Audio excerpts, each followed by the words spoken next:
Karibu katika episode ya 8 na ya mwisho ya recap yetu. Kama bado hujitazama sehemu ya 7, kisha unagusa tu pop up kinachokeza juu kabisa upande wa kulia mwa screen mwako ili tuweze kwenda pamoja. Mkuu wa kituo alikuwa akimtuliza mke wake Jin-hee na kumwambia kwamba asiwe na hasira kabisa, kwani mke alikuwa anataka kumshambulia Mwamba Jubong aliyekuwa juu ya kitanda baada ya kuongea maneno ya fedhea. Lakini mkuu wa kituo akasema kuwa kuna kesi ya muhimu sana wanatakiwa kuihangaikia kwa sasa hivi. Akamuonesha picha ya huyu secretary akiwa ameweza kumteka yule mwamba ambaye alimtumaga mpelelezi binafsi, na akamweleza bidada Jin-hee kwamba kama wakiweza kumbana vizuri secretary, basi bila shaka yote atamtaja mwenyekiti, na kama mwenyekiti akiingia katika mikono yao, basi hata kisasi chao atakwenda kukilipa wakiwa yuko katika mikono ya polisi. Basi Mwamba, mkuu wa kituo cha polisi, ili kumfurahisha mke wake, moja kwa moja akaelekea kwa secretary, na hapa akawa amemweka chini ya ulinzi, wakamfunga pingu na akawa anamchukua. Lakini secretary akasema kwamba si niliwaambia kwamba nyinyi mnashobo sana, kila siku kunikamata bila sababu. Sasa kumbukumbu zinaturudisha nyuma kidogo, ni kwa namna gani mwanamama Jong Kyang aliweza kuwa na rafiki wa yule mwenyekiti wa msitu. Siku ya kwanza huyu mwanamama alitembelea katika maeneo ya hospitali. Alikuwa ameitwa kuja kushughulikia kesi ya mgonjwa ambaye alikuwa na kama na mapepo hivi. Lakini alipofika hospitali alikuja kugundua kwamba mgonjwa huyo alikuwa ndio yule mwenyekiti wa masuala ya misitu na alikuwa na mapepo yenye nguvu sana. Sasa huyu mwanamama mganga akatamani kuyatoa mapepo haya aliyokuwa na nguvu kuliko yeye. Mwanamama aliruhusiwa kufanya ibada zake ndani ya hospitali, lakini kadri alipokuwa akifanya ibada hizi aligundua kwamba ana nguvu ya kumtuliza tu yule shetani na sio kuweza kumuondoa kabisa. Sasa kwa kuwa aligundua kwamba hilo pepo lina nguvu kuliko yeye, alichoamua kukifanya ni kuanza kulitumikia na si tena kupambana nalo. Akaanza kuliabudu pale pale yeye pamoja na wafanyakazi wake, na hapa ndipo tamaa ya mwenyekiti ikaanza kuibuka, kufikiria kwamba kumbe anaweza kaabudiwa kama Mungu. Ndio tamaa ya kuabudiwa ikaanza kuibukia hapo. Lakini mganga aliweza kuona matukio ya mbele sana, akasema kuna familia ambayo inaonekana siku za mbeleni itakuja kukupinga sana, lakini familia hiyo inaonekana kuna mwanamke tu. Sasa wao katika ramli zao walikuja kugundua kwamba kikwazo kitatokea katika nyumba ya kina Sejong. Wasijue kwamba mama yake na Sejong alikuwa na mtoto wa kike alikuwa anamtumia katika matambiko. Wao walijua kwamba mama yake na Sejong ndo tatizo lenyewe. Kwa hiyo walipokwenda kumuua mama yake na Sejong wakajua wamemaliza tatizo lote. Kumbe tatizo lilikuwa ni kwa mtoto wake na mama yake na Sejong, ndiye ambaye anawasumbua mpaka hii leo. Hasa mwanamama Jin-hee pamoja na bidada Sejong wakawa wameelekea katika kijiji ambacho mwenyekiti ndicho alichoweza kuzaliwa. Walipofika huko wakamkuta mama yake. Hasa wakawa wanamuomba vitu ambavyo mtoto wake alikuwa anapenda sana kuvitumia, lakini mama mtu akasema kwamba aliwatuma wafanyakazi wake na walikuja kuchukua kila kitu alichowahi kukitumia wala kukigusa kipindi cha zamani. Kwa hiyo mwenyekiti ni kama alikuwa mbele ya wakati, yani aliwawahi hawa kabla hata hawajafika. Lakini mama akiwa hajui kabisa nia ya hawa watu, kwa nini wanahitaji vitu vya udogoni vya mwamba mwenyekiti. Akasema licha ya kwamba alituma watu waje kuchukua vitu vyake vya udogoni vyote, lakini bado nilikuwa nimeficha vitu alivyokuwa anavitumia kipindi hicho cha zamani sana. Mama akaonyesha vitu ambavyo mtoto wake alikuwa akivichezea zamani, kisha akasema mtoto wangu amebadilika sana tabia yake, siku hizi anijali, anipigii simu. Yani ambacho aliweza kukifanya ni kuwaleta watu waje kuchukua vitu vyake vya udogoni basi. Mama mtu anaeleza kwamba alihangaika sana kwa waganga ili kugundua tatizo ni nini na kwa nini mwanae ameweza kubadilika kiasi kile, lakini baadhi ya watu walikuja kumwambia kwamba nafsi iliyoweza kumvaa mwanae ndio iliyoweza kumvaa bidada Sejong. Kwa hiyo hawa wana nafsi moja. Kwa hiyo sasa kama bidada Sejong atakuja kumloga huyu mwenyekiti, basi hata mwenyewe atapitia matatizo yale yale, kwa sababu ni kama atakuwa anajiloga mwenyewe, kwa sababu ndani ya mwili wake kuna kitu kinachofanana cha mwenyekiti.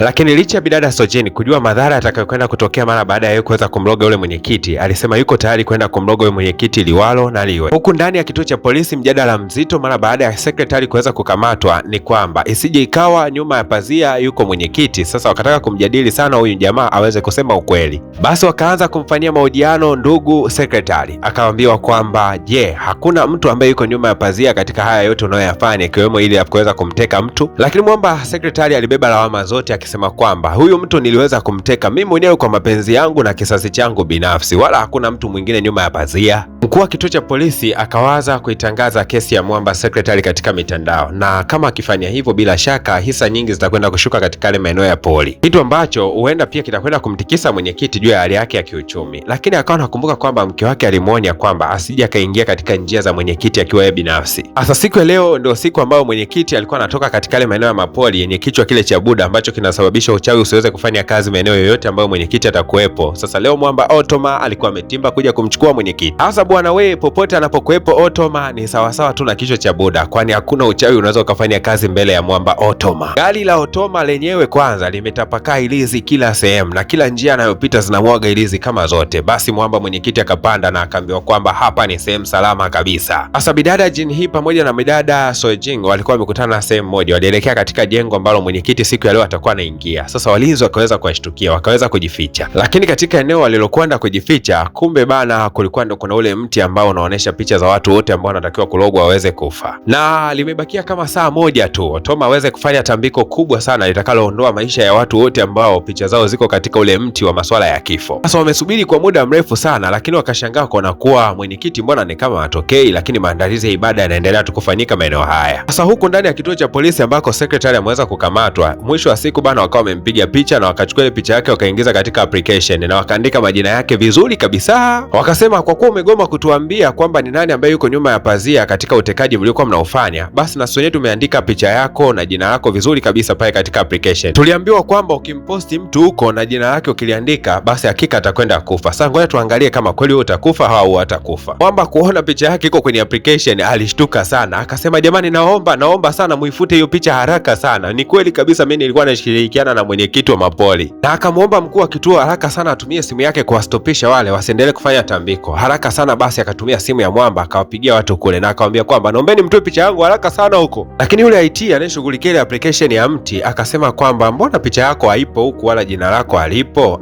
Jamaa ndo akabaki anashangaa. Hapo ndo mkuu wa kituo cha polisi akawa anacheka akasema bana, tuliedit tu hiyo picha, tulikuwa tunakuchezea tu. Nitaka tupate udhibitisho kama ni kweli kabisa ulikuwa unashirikiana na mwenyekiti kuweza kumteka yule mtu ambaye tumeona ametekwa na wewe. Na kwa sababu tayari polisi wameshadhibitisha kwamba mwenyekiti alikuwa anahusika, kwa hiyo sasa hivi wana warrant ya kwenda kumkamata. Moja kwa moja zikawashwa ndinga kama zote na moja kwa moja wanaelekea mpaka makao makuu kwenda kumkamata mwenyekiti. Maafande walipofika tu, kwanza wakaanza na kiongozi wa masuala ya habari, wakamkamata kwanza, wakamchapa pingu, alafu wakaendelea kuingia ndani kabisa mkampuni. Maofisa wengine wakiwa wameingia ndani kabisa huko, ndo mwenyekiti naye alikuwa anaingia kwa wakati huo huo. Alipoweza kufika tu, kwanza Otoma naye alikuwa yuko mbele, alafu mwenyekiti ndo akawa anaingia pale mbele juu kabisa jukwaani. Mwenyekiti sasa anafanya ibada ya mwisho tu, kuanzia leo anavishwa huko. Basi wakati anafanya ibada hii akashangaa kuona kwamba ni kama kabidada kameanza kumloga. Toma akawaambia wachawi wenzake wote watengeneze wigo mkubwa sana ili kuzuia hayo mashambulizi, lakini mashambulizi yalikuwa yanapenya tu, kwani mashambulizi yalikuwa ni makubwa kuliko hata uwezo wa wachawi wenzake. Baada ya wale wachawi kushindwa kabisa kutengeneza wigo, basi mwamba Otoma akaingia kilingeni na hapa akashika ngoma fulani akaanza kuipiga. Yaani Otoma peke yake anatosha kabisa kukashinda kale kabidada. Ghafla tu hali ya hewa ikawa imetulia. Watu walikuwa wanashuhudia namna ambavyo wale wachawi walikuwa wanapata shida. Wakahisi kana kwamba labda walikuwa wanafanya igizo fulani, kumbe watu walikuwa wanazichapa kweli hapa mbele. Lakini dakika kama 5 hivi mbele, watu wote ambao majina yao yalikuwepo katika ule mti wa laana, wote wakajikuta macho yao yanaanza kubadilika kuwa mekundu, akiwemo hata bidada jini hii. Lakini si yeye peke yake, bali hata mume wake yule mkuu wa kituo cha polisi, na yeye kwa sababu picha yake ilikuwa imepelekwa kule, macho yake yakabadilika na kuwa mekundu. Wakati huo bidada jini hii akawa anaanguka. Bidada Sojin akaweza kumdaka. Wakati bidada Sojin anamdaka huyu bibie jini hii, ndipo akaanza kukumbuka matukio ya zamani sana, kwamba mama yake licha ya kwamba alikuwa anatumia uwezo wake, lakini bado alikuwa anatumia uwezo wake kwa ajili ya kutengeneza pesa tu. Lakini baada ya kumbukumbu zote hizo kumkumbuka mama yake alikuwa mpoteza maisha zamani kidogo, anamkumbuka huyu mwenyekiti, namna ambavyo alikuwa anacheka pindi mama yake alipokuwa anapoteza maisha. Hichi kitu kinamuumiza sana. Bidada Sojin alichoamua kukifanya ni kumsaidia bidada jin hii aliyekuwa tayari anapoteza maisha yake. Kaanza kuutoa ule uchawi ulio ndani ya bidada jin hii, na ukumbuke kwamba akiutoa uchawi huu manake hata mwenyewe atapata shida, kwa sababu aina ya uchawi ambao bidada ameweza kulogewa ndio uchawi ambao uko ndani yake pia. Na alipoweza kumtibia bidada jin hii, basi watu wote pale ndani macho yao yakarudi kama kawaida. Sasa mwamba Otoma akajikuta anaanza kulalamika tu, nini kimetokea? Wafanyakazi wake wakaenda kumzunguka mwenyekiti, mwili wake ukaanza kuwaka moto. Watu wakajua tena mwenyekiti anaendelea na maigizo yake kama kawaida. Vyombo vya habari vikatangaza kifo cha mwenyekiti ambaye alikuwa anafanya maigizo katika stage na akafa kwa maigizo yake hayo ya moto. Upande wa pili, secretary kwa sababu alikiri wazi kwamba alikuwa anashirikiana na mwenyekiti kuteka watu, basi moja kwa moja akakamatwa na anaelekea gerezani. Waandishi wa habari kama wote. Hasa bidada Sojin yeye alikuwa amepelekwa katika kituo cha watoto yatima akiwa amelala fofofo, hajitambui kabisa, na amekaa hapo karibia ni mwezi mzima sasa. Hajawahi kufungua macho yake kutoka lile tukio liweze kutokea. Kumbuka kwamba wakati yale mashetani yanaondoka, yaliondoka na kumwachia shida kidogo ya mwili wake. Mwanamama jin hii akiwa kando ya bidada Sojin akazidi kuongea maneno fulani vya huzuni sana, akisema kupitia wewe kila mtu ameshakuwa huru. Ilikuwa ni dunia nzima tuingie katika shida kubwa sana kwa sababu yule mpuuzi alitaka kuabudiwa. Haya maneno wakati bidada jin hii anayaongea yalimsababishia Sojin aweze kutirika machozi, licha ya kwamba ana mwezi mzima hajawahi kusimama kutokea katika hicho kitanda. Lakini mwanamama jin hii alipoweza kuondoka na mume wake yule mkuu wa kituo cha polisi, ghafla tu mwili wa bidada ukawa umeweza kutoweka pale, na hii inaonyesha kwamba bidada mpaka dakika hii hatunaye katika ulimwengu huu, kwani baada ya ile nguvu kuondoka iliondoka na yeye. Na huo ndio ukawa mwisho wa recap yetu nzuri sana ambayo tulikwenda kuanza nayo kuanzia episode ya kwanza mpaka episode ya 8 ilipoweza kufika finali wakati huu. Lakini wale wote wapenzi wa Nigerian recap, basi ni kusii kwamba unaweza kutembelea hapo chini katika eneo la kusubscribe. Utakapogusa alama ya kusubscribe utajitokeza channel mbili, moja imeandikwa PVP Nigerian recap.